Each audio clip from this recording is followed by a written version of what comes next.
Mantan Menteri Luar Negeri Amerika Serikat Henry Kissinger meninggal dunia di usia 100 tahun. Selama puluhan tahun karirnya, Kissinger memainkan peran penting, seringkali kontroversial dalam kebijakan luar negeri AS selama Perang Dingin, termasuk yang melibatkan Indonesia. Henry Kissinger meninggal dunia pada Rabu 29 November waktu setempat di rumahnya di Connecticut, AS. Meskipun demikian, pihak keluarga dan perusahaan konsultannya tidak menjelaskan penyebab kematian Kissinger. Henry Alfred Kissinger dulunya dikenal sebagai seorang diplomat dan politisi tersohor asal Amerika Serikat. Dalam sepak terjangnya, ia diketahui cukup dikenal oleh kalangan dunia internasional. Mengutip dari Britannica, Kissinger lahir di Jerman 27 Mei 1923. Ia merupakan putra dari pasangan Louis Kissinger dan Paula yang diketahui sebagai keturunan Yahudi Jerman. Ia berhasil melarikan diri dari kekejaman Nazi dan akhirnya tinggal di Amerika Serikat pada tahun 1938.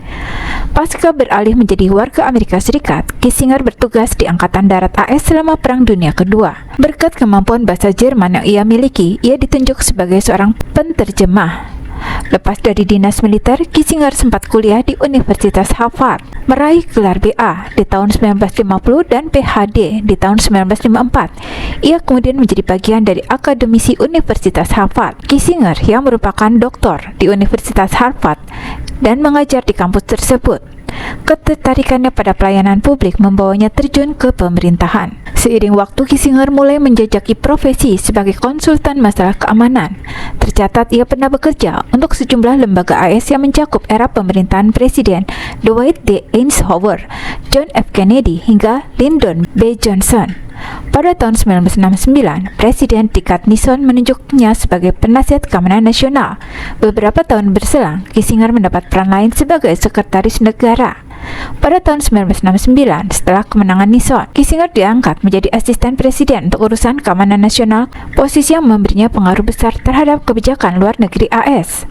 Sebagai Menteri Luar Negeri pada masa pemerintahan Nixon dan kemudian di bawah Presiden Gerald Ford, Kissinger memimpin pemulihan hubungan diplomatik dengan China, membantu merundingkan diakhirinya Perang Yom Kippur di tahun 1973 antara Israel dan negara-negara tetangganya, negara Arab, serta berperan penting dalam perjanjian damai Paris yang mengakhiri Perang Vietnam. Kissinger dinilai sebagai salah satu Menteri Luar Negeri AS yang paling berpengaruh dalam membentuk geopolitik dunia saat ini, terutama pasca Perang Dunia Kedua. Namun, Kissinger juga menjadi Menteri Luar Negeri AS yang paling kontroversial semasa menjabat. Meskipun ia sudah tak lagi menjabat pada pertengahan 1970-an, ia terus menjadi konsultan bagi berbagai pemimpin selama beberapa dekade. Kissinger disebut-sebut mulai menyoroti Indonesia ketika bekerja bersama kakak beradik Allen Dulles dan John Fortress Dulles pada tahun 1952. Belakangan, Allen menjadi Direktur Central Intelligence atau DCI, sementara John Foster menjadi Menteri Luar Negeri AS. Pada tahun 1920-an dan 1930-an, Allen dan John Foster menjadi pengacara terkemuka bagi kerajaan minyak Rockefeller. Mereka tertarik dengan Hindia Belanda karena memiliki potensi pertambangan dan minyak. Pada tahun 1950, strategi Dulles di Indonesia berfokus untuk memastikan Papua Barat berpindah tangan dari kendali Belanda ke Indonesia kemudian menuju perubahan rejim. Tak hanya itu, Kissinger serta kakak beradik Dulles berupaya membuat perpecahan antara Moskow dan Beijing dengan cara menghabisi pendukung Soekarno dan Partai Komunis Indonesia. Allen Dulles, Henry Kissinger semua tahu dampak pembasmian PKI terhadap Perang Dingin karena terjadi perseteruan saling menyalahkan antara Moskow dan Beijing. Sebelumnya keduanya saling berebut kendali atau pengaruh terhadap PKI yang merupakan kekuatan komunis terbesar ketiga di dunia, papar Paul Grant kepada BBC News Indonesia. Mereka yaitu Allen Dulles dan Henry Kissinger tak lagi tertarik pada upaya pembunuhan Soekarno. Mereka lebih tertarik menghabisi pendukung utama Soekarno dan PKI. Dengan memusnahkan itu, Moskow dan Beijing berseteru.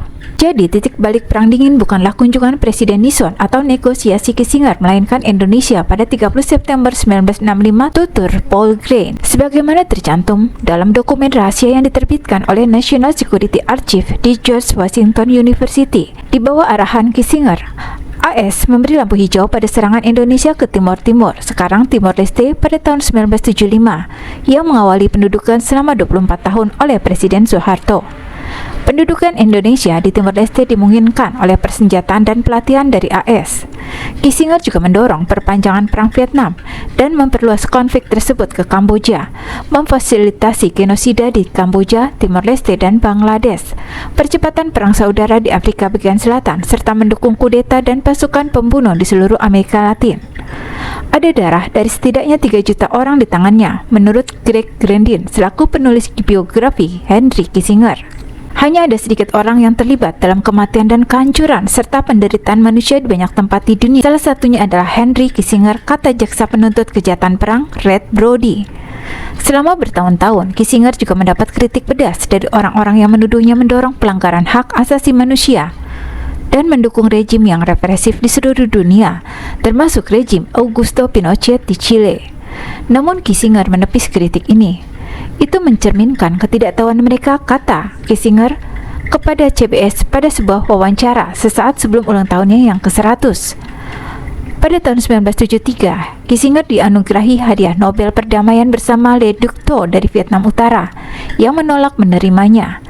Penghargaan kontroversial tersebut menyebabkan 2 anggota Komite Nobel mengundurkan diri. Ketika Kissinger meninggalkan pemerintahan di tahun 1977, ia terus menjadi komentator yang produktif dalam hubungan internasional.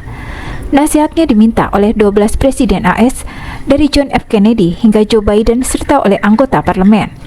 Kissinger juga satu-satunya orang Amerika yang pernah berhubungan langsung dengan setiap pemimpin Cina, mulai dari Mao Zedong hingga Xi Jinping. Ia juga menjabat sebagai dewan direksi di berbagai perusahaan dan menjadi anggota Forum Kebijakan Luar Negeri dan Keamanan, serta menulis 21 buku. Bahkan setelah memasuki usia 100 tahun, Kissinger tetap menjalani kehidupan yang aktif, termasuk kunjungan mendadak ke Beijing untuk bertemu dengan Presiden Cina Xi Jinping pada bulan Juli ini. Di sana, Kissinger mendapat sambutan hangat meskipun hubungan antara Cina dan AS sedang dingin. Kunjungan itu membuat Gedung Putih kesal. Juru bicara Dewan Keamanan Nasional, John Kirby, mengeluh bahwa sangat disayangkan bahwa seorang warga awam memiliki akses ke pejabat tingkat tinggi Cina sementara pemerintah AS tidak. Selama wawancara dengan ABC dalam tur buku pada Juli 2022 lalu ketika ia berusia 99 tahun, Kissinger ditanya apakah ia akan menarik kembali keputusan apapun dalam hidupnya. Dan ia mengatakan, "Saya sudah memikirkan masalah ini sepanjang hidup saya. Ini adalah hobi dan juga pekerjaan saya," ujarnya. Jadi, rekomendasi yang ia buat adalah yang terbaik yang ia mampu. Kissinger meninggalkan istrinya selama hampir 50 tahun serta 2 anak, Elizabeth dan David, dari pernikahan sebelumnya dan 5 orang cucu.